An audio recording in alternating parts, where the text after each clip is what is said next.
صلی اللہ علیہ وآلہ وسلم کا ارشاد ہے، تمام اعمال کا دار و مدار نیت پر ہے، اور ہر عمل کا نتیجہ ہر انسان کو اس کی نیت کے مطابق ہی ملے گا۔ بس جس کی ہجرت دولت دنیا حاصل کرنے کے لیے ہو یا کسی عورت سے شادی کی غرض سے ہو، بس اس کی ہجرت انہی چیزوں کے لیے ہوگی جن کے حاصل کرنے کی نیت سے اس نے ہجرت کی۔ صحیح بخاری حدیث نمبر 1۔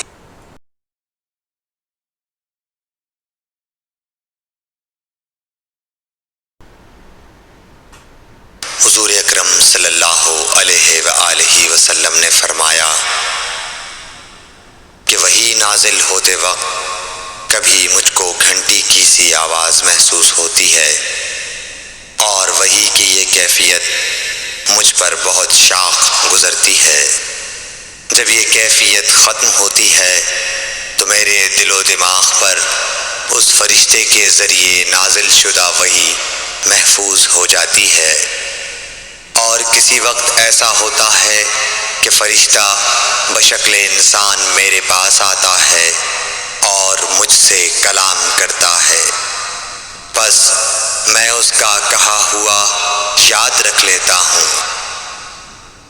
صحیح بخاری حدیث نمبر 2۔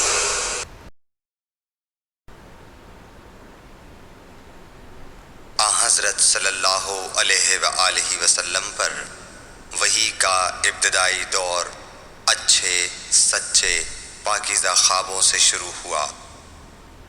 آپ خواب میں جو کچھ دیکھتے وہ صبح کی روشنی کی طرح صحیح اور سچا ثابت ہوتا۔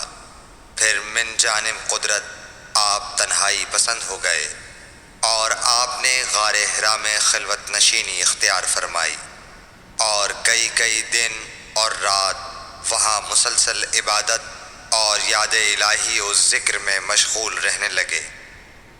جب تک گھر آنے کو دل نہ چاہتا توشہ ہمراہ لیے ہوئے وہاں رہتے۔ توشہ ختم ہونے پر ہی اہلیہ محترمہ حضرت خدیجہ رضی اللہ تعالی عنہا کے پاس تشریف لاتے، اور کچھ توشہ ہمراہ لے کر پھر وہاں جا کر خلوت گزین ہو جاتے۔ یہی طریقہ جاری رہا یہاں تک کہ آپ پر حق منکشف ہو گیا، اور آپ غار حرا ہی میں قیام پذیر تھے کہ اچانک حضرت جبرائیل علیہ السلام آپ کے پاس حاضر ہوئے اور کہنے لگے کہ اے محمد پڑھو۔ آپ فرماتے ہیں کہ میں نے کہا کہ میں پڑھنا نہیں جانتا۔ آپ صلی اللہ علیہ وسلم فرماتے ہیں کہ فرشتے نے مجھے پکڑ کر اتنے زور سے بھینچا کہ میری طاقت جواب دے گئی، پھر مجھے چھوڑ کر کہا پڑھو۔ میں نے پھر وہی جواب دیا کہ میں پڑھا ہوا نہیں ہوں۔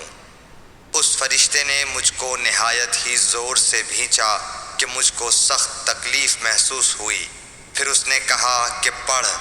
میں نے کہا میں پڑھا ہوا نہیں ہوں۔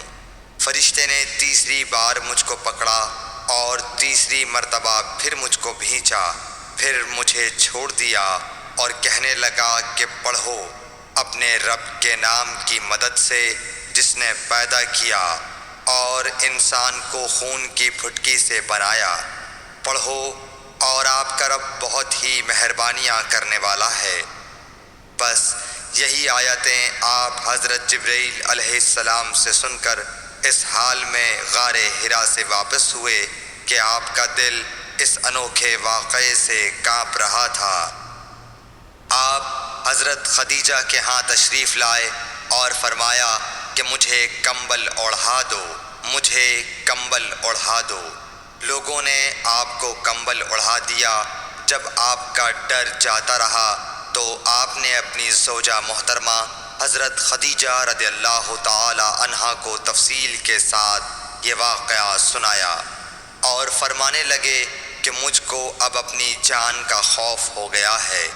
آپ کی اہلیہ محترمہ حضرت خدیجہ رضی اللہ تعالی عنہا نے آپ کی ڈھارس بندھائی اور کہا کہ آپ کا خیال صحیح نہیں ہے۔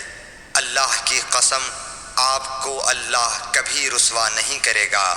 آپ تو اخلاق فاضلہ کے مالک ہیں، آپ تو کنبہ پرور ہیں، بے کسوں کا بوجھ اپنے سر پر رکھتے ہیں، مفلسوں کے لیے آپ کماتے ہیں، مہمان نوازی میں آپ بے مثال ہیں، اور مشکل وقت میں آپ امر حق کا ساتھ دیتے ہیں۔ ایسے اوصاف حسنہ والا انسان یوں بے وقت ذلت و خواری کی موت نہیں پا سکتا۔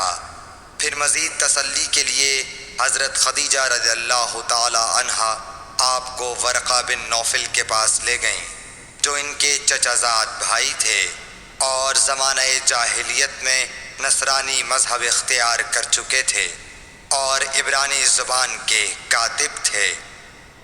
چنانچہ انجیل کو بھی حسب منشائے خداوندی عبرانی زبان میں لکھا کرتے تھے۔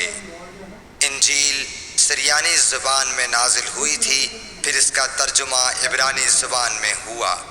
ورقہ اسی کو لکھتے تھے۔ وہ بہت بوڑھے ہو گئے تھے، یہاں تک کہ ان کی بینائی بھی رخصت ہو چکی تھی۔